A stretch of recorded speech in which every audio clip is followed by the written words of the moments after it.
இயேசு அவனை நோக்கி, இன்றைக்கு நீ என்னுடனே கூட பரதீசில் இருப்பாய் என்று மெய்யாகவே உனக்குச் சொல்லுகிறேன் என்றார்.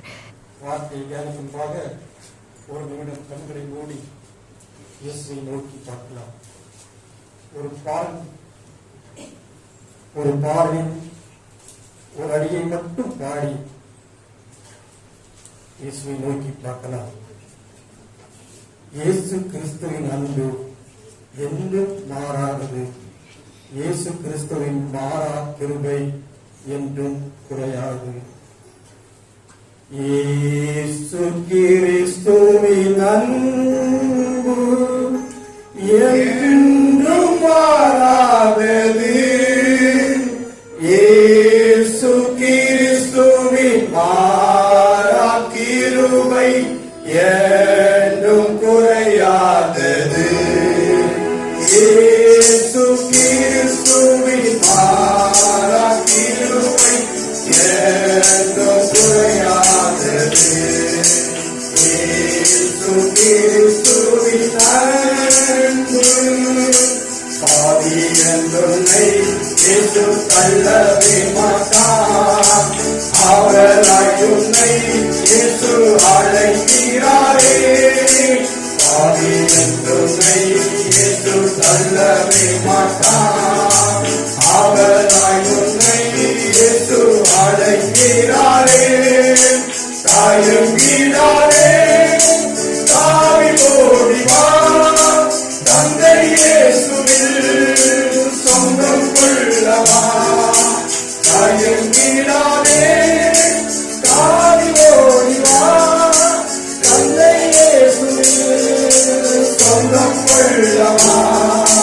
தந்தை இயேசுவில் சொந்தம் கொள்ளவா. கிறிஸ்துவின் அன்பு என்றும் மாறாதது.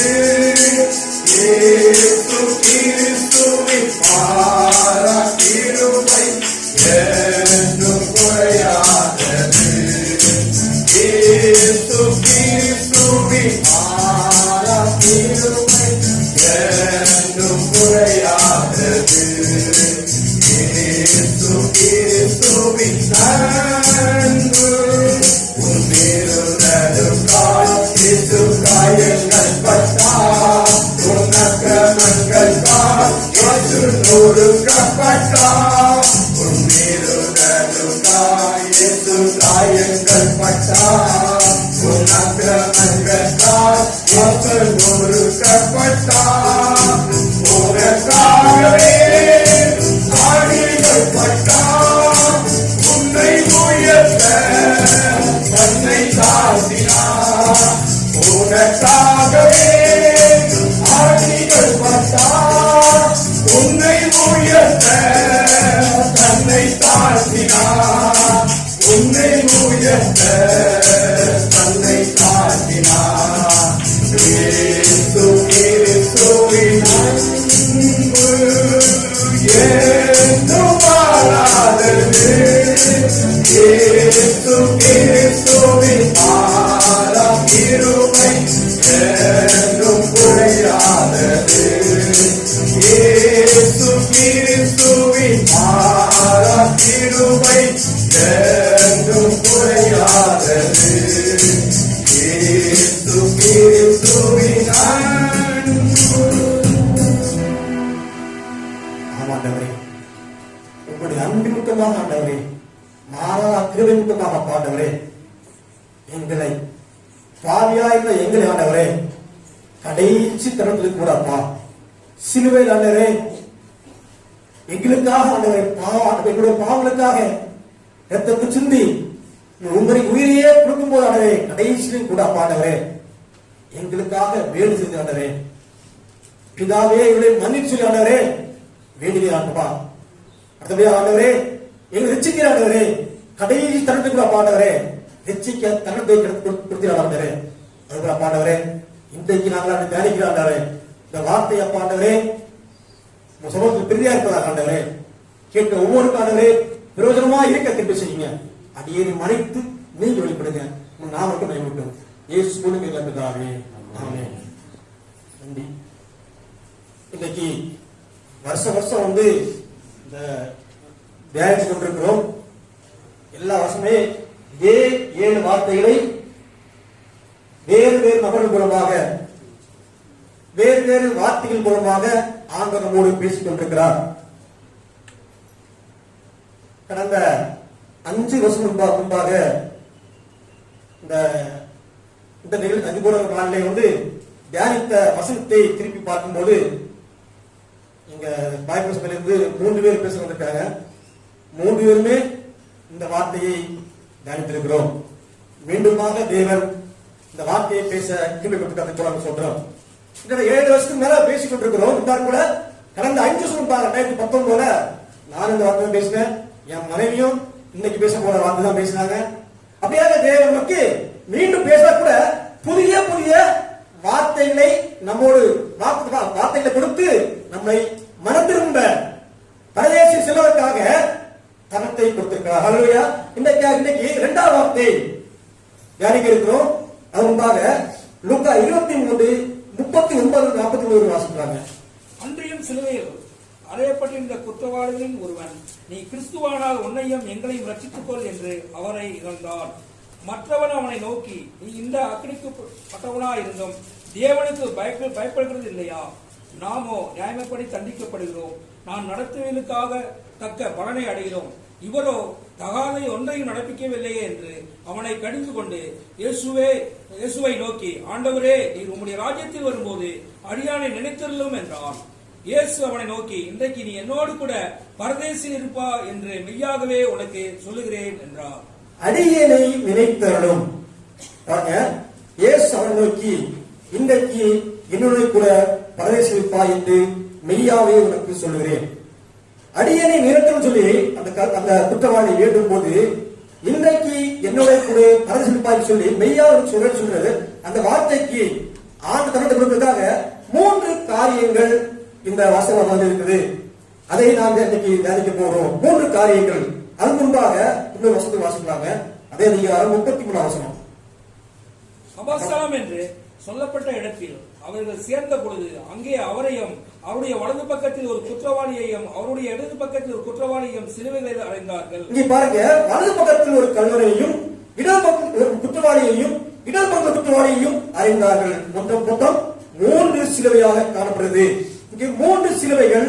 அந்த சிலுவையிலிருந்து பேசுற 2வது வார்த்தையிலே 3 வார்த்தைகள், 3 காரியங்கள், 3 விஷயங்கள் சபைய தியானிக்க போகிறோம். 3 சிலுவை என்று பார்க்கும்போது, ஒரு சிலுவை பாவம் ஒன்றுமே செய்யாமல் நம்முடைய பாவங்களுக்காக, நாம் செய்த பாவத்திற்காக தன்னை அர்ப்பணித்து தமது உயிரை கொடுக்கிற ஒரு அற்புதமான சிலுவை, ஆண்டவராகிய இயேசு கிறிஸ்துவை அறைந்த சிலுவை. இன்னொரு சிலுவை, மற்ற ஒரு சிலுவை பாவம் செய்து தன் பாவத்தையே உணராமல் பாவத்திலே மாண்டு போன ஒரு சிலுவை. இன்னொரு சிலுவை பாவம் செய்து பாவத்திற்காக தன்னை அனுபவித்து கடைசி நேரத்திலே தன் இயேசுவோடு சேர்ந்து ஆண்டோடு சேர்ந்து ஆண்டுடைய அந்த பரதேசி மெய்யான அந்த வார்த்தை ஏற்றுக்கொண்டு அந்த பரதேசிக்கிற அந்த ஸ்தானத்தை பெற்றுக்கொண்ட சிலுவை. ஆனால் இன்னைக்கு 3 விதமான சிலுவையை பார்க்கிறோம். 3மே 3 விதமா இருக்கிறது. தன்னுடைய பாவத்துக்காக ஒருத்தர் சிலுவை, மற்றொரு பாவத்துக்காக மறு சிலுவை. தன் பாவமா இருந்தால் கூட கடைசியிலே மன்னிப்பு கேட்டு மனம் திரும்பின ஒரு சிலுவை. அல்லையா? இந்த 3 சிலுவையிலே 3 சிலுவை மத்தியிலே இயேசுவானவர் நமக்காக தொங்கி மரித்தார். மரிக்கும் முன்பாக கடைசியாக 7 வார்த்தைகள் மூலமாக நம்மோடு பேசுகிறார். அந்த 2வது வார்த்தையை இன்று தியானிக்க போகிறோம். பாருங்க, 3 வார்த்தைகளே 3 பரதேசிகளுக்காக அந்த கடைசி நபர் அந்த பரதேசத்தை பெற்றவர்களுக்காக 3 காரியத்தை அவர் உணர்ந்தார். 3 காரியம் அவர் வாழ்க்கை இருந்தது. பார்க்கும்போது அப்படிப்பட்ட 3 காரியங்கள், நிறைய காரியம் உண்டு. இருந்தால் கூட கடைசியாக வாசிக்கப்பட்ட வசனத்துல 3 காரியங்கள் மட்டுமே தியானிக்க முடிகிறது. பாருங்க, 40 வசனம் வாசிக்கிறாங்க. 40.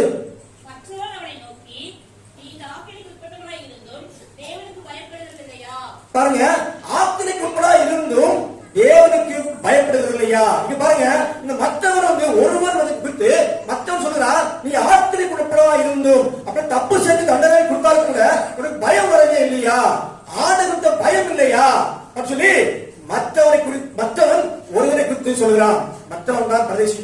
அல்லேலூயா. பாருங்க என்ன சொல்றானா, உனக்கு பயம் இல்லையா? அப்பா மற்றவனுக்கு ஆண்டவர் குறித்து ஒரு பயம் இருக்கிறது.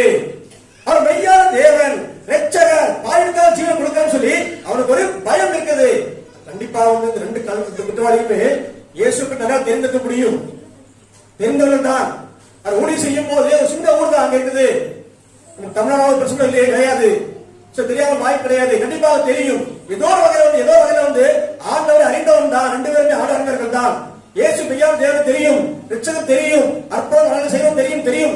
இருந்தும் கூட இந்த வேலைவாக்கு நிறைவேறதாக என்ன பண்ணா, ஒருவர் என்ன பண்ணா, நான் இங்க வந்து இகழ்கிறவராக இருக்கப்படுகிறான். இயேசுவை ஒரு என்ன பண்ணா இகழ்கிறான். எப்படி இருக்கிற பாருங்க, வாசிக்கிறாங்க. 50 வருஷம் அந்த வருஷம் 42. இயேசுவை நோக்கி, ஆண்டவரே, நீர் உம்முடைய ராஜ்யத்தில் வரும்போது அடியேனை 41 நாமோ நியாயப்படி தண்டிக்கப்படுகிறோம். நாம் நடப்பித்தவர்களுக்கு தக்க பலனை அடைகிறோம். இவரோ தகாதவன்றி நடப்பிக்கவில்லையே என்று அவனை தகாத ஒன்று நடக்கவில்லையே என்று இயேசு குறித்து தெரிந்தவனுமாக சொல்லுகிறார். அவர் தகாத சொல்லவே செய்யவே இல்லையே, அவர் தண்டிக்கப்படுகிறாரு. நீ தக்க பல அறிகிறவரே, நீ வந்து இகழ்கிறாயே சொல்லி பண்ணார்னா மற்றவர்கள் சொல்லுகிறார். பாருங்க மேல பாருங்க 39 அந்நிய சீர அறைப்பட்ட குற்றவாளி ஒருவன், நீ கிறிஸ்துவானால் உன்னையும் எங்களையும் பிடிச்சுக்கொள். பாருங்க இயேசு தெரியும். ஒரு குற்றவாளிக்கு முதல் தெரியும், இயேசு எச்சம் தெரியும், ரட்சிக்க முடியும். இருந்தாலும் கடைசி தண்டனை கிடைக்கவில்லை. அவன் மட்டுமல்ல, அவன் மேலே பார்க்கும்போது எல்லாருமே இழந்தார்கள். போர்சர் இருந்தார்கள், மந்திரிமார் இருந்தார்கள். பாருங்க 38 பார்க்கும்போது 38 வாசிக்கலாங்க. இவன் யூதருடைய ராஜா என்று கிரேக்க லோகத்தின் எபிரேய எழுத்துக்கள் 35 தான். ஜனங்கள் நின்று பார்த்து கொண்டிருந்தார்கள். அவர்களோடு கூட அதிகாரிகளும் அவரை இகழ்ந்து பாருங்க, அதிகாரிகளும் இழந்தார்கள். கிறிஸ்துவானால் தன்னைத்தானே ரட்சித்துக் கொள்ளட்டும். பாருங்க அதிகாரிகள் என்ன பண்ணாங்க, இகழ்கிறார்கள். கீழே பாத்தீங்களா, கீழே பார்க்கும்போது அதே மாதிரி போர்ச்சல் சேர்ந்து அவருக்கு காணியை கொடுத்து, நீ யூதன் ராஜாவானால் உன்னை ரட்சித்துக் கொள். இப்படியாக எல்லாருமே இகழ்கிறார்கள். எல்லாருக்குமே இயேசு மெய்யான தேவன், இரட்சகர் சொல்லி எல்லாருக்கும் தெரியும். எல்லாரும் அறிந்தவர்கள் தான். ஆனால் என்ன பண்ண சொல்ல வந்து என்ன பண்ணாங்க, கடைசி நேரத்தில் வந்து தனத்தை பயன்படுத்தாமல், ஆண்டை ஏற்றுக்கொள்ள மனம் இல்லாமல் என்ன பண்றாங்க, நிகழ்கிறார்கள். அதே மாதிரி கீழே நிற்கிறவன் இகழ்கிறான். இன்றைக்கு சாக போகிறவன் கூட என்ன பண்ணா, இகழராய் காணப்படுகிறவன் சொல்லுறது. சாக போது கூட என்ன பண்ண மனசு மாற்றவில்லை. இன்னைக்கு உலகத்தை வாழ்த்துக் கொண்டிருக்கிறோம். மாயமான உலகம், மோசமான உலகம், பாவமான உலகம், உலகத்தை வாழ்ந்து கொண்டிருக்கிறோம். யாருக்குமே வந்து ஆண்டவரை ஏற்றுக்கொண்டு நம்ம பாவம் மிக தித்திய ஆழ்ந்தாக இன்னைக்கு தயாராக சூழ்நிலை இல்லை. அப்புறம் பார்த்துக்கலாம் இங்க நாள் இருக்கிறது. இப்போ பெற போறோம். வயசு 40 ஆச்சு, 30 ஆச்சு, 50 ஆச்சு. இந்த ஆண்டு 2 வருஷம் 20 வருஷம் கொடுக்கிறவா இருக்கு. அப்படி சொல்லியாக நம்ம என்ன பண்ணோம், நாங்கள் கடத்தி கொண்டிருக்கிறோம். அனைத்து உண்மைதான், ஆராதிக்கிறோம், ஜெபிக்கிறோம், எல்லாம் உண்மைதான். ஆனால் உண்மையிலே இன்றைக்கு மறைத்தால் உண்மையாகவே மெய்யான இயேசு கிறிஸ்துவின் பிரதேசத்துக்கு போவார்கள் என்று கேட்டால் கண்டிப்பாக சொல்ல முடியாது. சின்ன தயக்கம் இருக்கிறது, சின்ன பாவம் நம்ம தடையா இருக்கிறது. தாக்கத்துக்கு நான் பாய்ப்பு சொல்லிக்கிறேன். இந்த பிரஜா இருக்கிற வந்து பாவம் செய்கிறான், நாங்க சின்ன பாவம் சொல்லி பண்ணாங்க, வாக்காடுறாங்களாமா. அப்போ ஒரு பெரியவர் அவன் என்ன பாவம் செஞ்சா அப்படி பெரிய கல்விக்கு வராமா, தூக்கி வச்சாராமா. மற்றவங்க சின்ன கல்வி போயிட்டு வந்தாராமா. நம்ம கிறிஸ்தவர்கள் கொஞ்சம் நிறைய போயிட்டு வந்தாங்க. பெரிய பெரிய கல்வி எடுத்த மாதிரியே கொண்டு வை அப்படின்னாங்க. அந்த கல்லை அப்படியே கொண்டு வச்சுட்டா. அப்படின்னா பெரிய கல் ஒண்ணுதான், எந்த சேப் எடுத்தாலும் அப்படியே கொண்டு வச்சுட்டா. இந்த சின்ன கல்களை எடுத்தவன் வந்து எதுனா இதே கொண்டு வை அப்படின்னாரமா. விழிக்கிறான். உங்களுக்கு புரிந்து வைக்கிறேன். சின்ன கல்லை எடுத்தோம்மா அப்படியே கொண்டு வைக்க முடியாது. அநேக கல்லா இருக்கிறது. நாம் சின்ன பாவம் செய்து விட்டோம், திருப்பி பண்ணிவிட முடியவில்லை, திருத்த முடியவில்லை. அதான் உண்மையான பிள்ளையா இருக்கிறது. இந்த கடைசி கூட வந்து ஒரு குற்றவாளி ஆண்டு ஏற்றுக்கொள்ள வரலாமல் இருக்கிறார். இன்னைக்கு சாக போகிறோம், சிலர் கொல்ல போகிறார்கள். அந்த சூழ்நிலை கூட வந்து ஆண்டவரை இகழராய் காணப்படுகிறார்கள். நம்முடைய வாழ்க்கை எப்படி இருக்கிறோம், ஆண்டவருடைய பார்வைக்கு இன்னைக்கு நாம் வந்து எந்த சூழ்நிலை கொண்டிருக்கிறோம் பார்த்துக்கலாம். ஆண்டவர் கிருபை உள்ளவர், அன்புள்ளவர், பார்த்துக்கோ அப்படின்னு வழிபடுகிறோமா, இன்றைக்கு நாம் தயாரா இருக்கிறோமா, யோசிக்கிற காரியம். ரெண்டாவது பாருங்க, அதே மாதிரி அந்த ஆண்டவர் குறித்து உணர்கிறார். மெய்யான தேவன் பாருங்க. 42 வாசிக்கிறாங்க. இயேசுவை நோக்கி, ஆண்டவரே, உம்முடைய ராஜ்யத்தில் வரும்போது அடியானை நினைத்தருளும் என்றார். பாருங்க, ஆண்டவர் குறித்து பண்ணாரா, ஆண்டவருக்கு ஒரு பயம் அவர்களுக்கு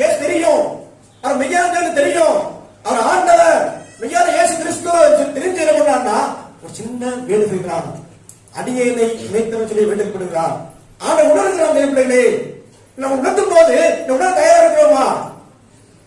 நினைத்தலுக்கு முன்னாக அவர் உணர்கிறான், தேவன் பார்க்கலாம், உணர்கிறான். தேவனை குறித்து மற்றொரு பக்கம் வந்து பயப்படாம இருக்கிறாயே, ஆண்டவர் நம்ம வந்து ஆண்டவர் அப்படின்னு சொல்லி ஒரு பயத்தை வந்து உணர்கிறான். நாற்பது சொல்றது தேவனை குறித்து ஒரு பயம் நம்ம வளர்க்க வேண்டும், உணர வேண்டும். அவர்களை காப்பாற்றுவார். அவர் மெய்யான தேவன் சொல்லி உணர்கிறவர்கள் உணர்த்தும் போது இன்னைக்கு வந்து நாம் மாறுகிறவா இருக்கணுமா? இந்த பைபிளை பார்க்கும்போது பார்க்கும்போது அநேக நபர்களுக்கு உடைத்துக் கொள்கிறது. நம்ம சங்கீதத்தை அடிக்கடியாக தியானித்து கொண்டிருக்கிறதுனால வந்து தாவீது குறித்து எல்லாம் தெரியும். நாத்தான்களின் மூலமாக தாவீதுக்கு உணர்த்தப்படுகிறது. நீ பாவம் செஞ்சுட்டாய் சொல்லி ஒரு கதை 2 சாமுவேல் எடுக்க வேண்டாங்க. 2 சாமுவேல் 12ஆம் அதிகாரத்தில் வரும்போது இந்த ஒரு கதையை சொல்லி நாத்தான்கள் உணர்த்துகிறார். அந்த இடத்துல தாவீது உணர்கிறான், ஆமாண்டவரே நான் பாவிதான் சொல்லி உணர்கிறான். செப்பியாக ஒரு சூழ்நிலையாக உணர்த்தும் போது இன்றைக்கு நான் உணர்ந்து அது மாற்றுகிறோமா இருக்கிறோமா? இந்த மற்றவன் உணர்ந்தான், ஆண்டவரை அறிந்தான், தெரிந்து கொண்டான், பயந்தான், இன்னைக்கு உணர்ந்து கொண்டான். மெய்யான தேவன் நம்மளை காப்பாற்றுவா அப்படின்னு சொல்லி என்ன பண்றாருன்னா ஒரு விண்ணப்பம் பண்ணுகிறார். அடியேனை நினைத்தருளும் ஆண்டவரே, உங்களுடைய நீர் உங்க ராஜ்யம் வரும்போது அடியேனை நினைத்த சொல்லி ஒரு விண்ணப்பம் பண்ணுகிறார். இயேசு மெய்யான உணர்வுமாக அவர்களை காப்பாற்ற முடியும். அவருக்கு பெரிய ராஜ்யம் இருக்கிறது, எல்லாரையும் பொது சேர்க்க படையா இருக்கிறது. அவர் மெய்யான தேவன், அவர் பரதேசிக்கிற ஒரு இடம் இருக்கிறது, பரலோக ராஜ்யம் இருக்கிறது. அவனுக்கு கேட்டால், பாவத்தை மன்னித்து கேட்டால் அது கேட்கும்போது கண்டிப்பா செய்வார் என்கிற விசுவாசத்தோடு அப்படிங்கிறது. அடிய ஆண்டவரே, நீர் உங்க ராஜ்யம் வரும்போது அடியேனை நினைக்கிறோம் சொல்லி சொல்றார். நினைத்தல் சொல்லும் போது இயேசு பாருங்க, இயேசு அவனை நோக்கி இன்றைக்கு என்னோடு கூட பரதேசில் இருப்பாய் என்று மெய்யாகவே உனக்கு சொல்லுகிறேன் என்றார். பாருங்க, இன்னைக்கு வந்து விசுவாசித்து ஆண்டவரை நினைத்தல் போது உடனே சொல்றாரு இயேசு நோக்கி இன்றைக்கு நீ என்னோடு கூட பரதேசில் இருப்பாய் என்று சொல்லி மெய்யாக இருக்கிறது சொல்றாரு. இன்றைக்கு பாருங்க, ஆணும் கேட்கும் போது அவர் ஒரு வாரம் கழியட்டும், தம்பி எனக்கு வயசு இருக்குது, நீ சின்ன பையன் தான், ஜாலி என்ஜாய் பண்ணிக்கோ அப்படின்னு சொல்லி தள்ளி போடவில்லை. இன்றைக்கு இப்பவே இருக்கிற நாள் நீ ஒப்புக்கொண்டாயானால் ஆண்டு கேட்கும் போது இன்றைக்கே செய்ததா இருக்கிறார். கேட்கும் போது பாருங்க, மற்றவங்க பண்ணாரா ஆண்டவரே உங்க ராஜ்யம் வரும்போது அடியை நினைத்தம் சொல்லி பண்ணுகிறார். நினைப்பு பண்ணும்போது உடனடியாக பதிவுகிறது. இயேசு 2வது வார்த்தையாக இன்றைக்கு என்னோட கூட பரதேசி பயிற்சி சொல்கிறார். இந்த வார்த்தைக்காக இந்த மற்றவன் 3 காரியங்களை பெற்றிருந்தான். இயேசு அறிந்திருந்தான், அவர் மெய்யாக உணர்ந்திருந்தான், அவர் விசுவாசித்தான். அழுத்தமாக அன்றைக்கு கேட்ட உடனே அது இதே போல பழைய பண்ண பார்க்கும் போது 2-3 காரியம் சொல்ல முடியும். எசேக்கியா ராஜாவுக்கு தரிசனம் வந்தா, எசேக்கியா ராஜாவுக்கு ஆயுஷ்மன் முடிஞ்சு சொல்லி வைக்கும் போது அவர் முறையிட்டார். ஏசாயா 38:3 கர்த்தாவே, நான் உமக்கு முன்பாக உண்மையும் மன உத்தமமுமாய் நடந்து உமது பார்வைக்கு நலமானதை செய்தேன் என்பதை நினைத்தருளும் என்று விண்ணப்பம் பண்ணி எசேக்கியா மிகவும் அழுதான். பாருங்க, விண்ணப்பம் நினைத்தருளும் சொல்லி விண்ணப்பம், உண்மை உத்தமமா இருந்தேனே சொல்லி எசேக்கியா விண்ணப்பம். அதை நினைத்தல் சொல்லும் போது உடனடியாக அன்றைக்கு அப்போதே தீர்க்கதரிசி வெளியே போகும்போதே அவனுடைய வார்த்தை வந்து ஆசனை கூட்டி கொடுத்தார். இன்னும் தாழ்ராஜா கூட விடப்படுகிறார். 27:25 சொல்றது, என் பாவங்களுடைய மேல்களை நினைத்தல் சொல்லி விடப்படுகிறார். இப்படியாக பழைய பாடல்கள் உடனடியாக பதிலளிக்கிறது. இது போல அந்த மற்றவன் குற்றவாளி ஆண்டவரே அடியேனை நினைத்தல் சொல்லும் போது உடனடியாக அன்றைக்கே என்ன பண்ணா பதிலளிக்கிறது. அதே போல இன்னைக்கு சகைவு தெரியும், சகை வந்த மாதிரிதான் இயேசு எப்படிப்பட்டவரோ பார்க்கறதுக்காக புலனானபடியால் தூரம் போய் காட்டப்பட்டு ஏறிக்கொண்டான். இயேசு அறிந்தார். கீழே வந்து இறங்கி வா, இன்றைக்கு உன் வீட்டில் தங்க வேண்டும். பாருங்க, இயேசுவை பார்க்க வேண்டும் நினைத்தான். கடைசி கூட ஆசைப்படலாமே, இயேசுவை பார்க்க வேண்டும் சொல்லும் போது அந்த எண்ணத்தையே இயேசு அறிந்து இன்றைக்கே ஒரு வீட்டு தங்க வேண்டும் சொல்லி என்ன பண்ணாருன்னா உடனே அந்த வீட்டுக்கு போறார். அன்னைக்கு போகும்போதே சகைவை மறந்துருக்கிறான். சகை லூக்கா 19 இயேசு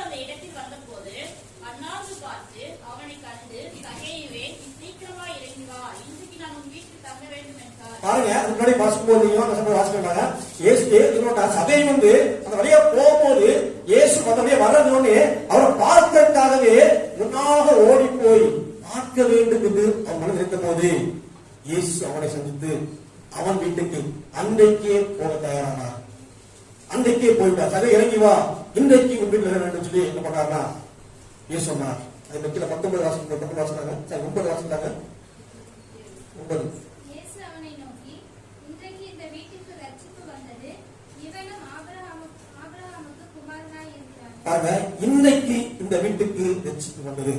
தேவப்பிள்ளைகளே, ஆண்டவரை நோக்கி நம்பி விசுவாசிக்கும் போது அவர் உணர்ந்து பயந்து அவர் ஏற்போது பயப்படும் போது பயப்படாத சிங்கமொழி அல்ல, தீமை வெறுப்பதை கத்தருக்கு பயப்பட பயம். ஆண்டு பயப்படுவதற்கு சகல ஆசிரியர் நிறைய வசனம் எழுதியுள்ள வாசம் நேரங்களை தேவன் கொடுத்த வார்த்தை அடியேனை விதத்தல் சொல்லும் போது அந்த குற்றவாளிக்கு பரதேசம் நடந்தது. அந்த குற்றவாளி இயேசுவை அறிந்திருந்தான்.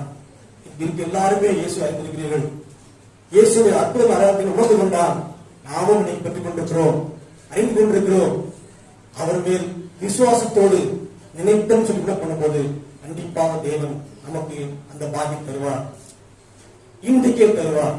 சபையை கொடுத்த போல தேவன் நமக்கு தரவரா இருக்கிறார். கண்டிப்பாக சபைக்கு அப்படியே நமக்கு இப்படி அல்ல. தேவன் மனமாறாத மனிதன் அல்ல. இயேசு கிறிஸ்து எல்லாருக்கும் சமயமாக இருக்கிறார். நம்முடைய வாழ்க்கையில கூட நாம் தள்ளி போடாமல் இன்றைக்கே எச்சம் சொல்லி அதை ஒப்பு கொடுக்கும் போது இப்பொழுதே தேவன் தன்னை தேவைப்படுத்தார். நாம ஒப்பு கொடுப்போமா? ஒரு நிமிஷம் தங்களை ஒப்பு கொடுப்போம். இயேசுவானவரே, இந்த நாளில் கூட உங்களுடைய வார்த்தையை தியானிக்க நீங்க எங்களுக்கு பயன்படுத்தினாண்டவரே,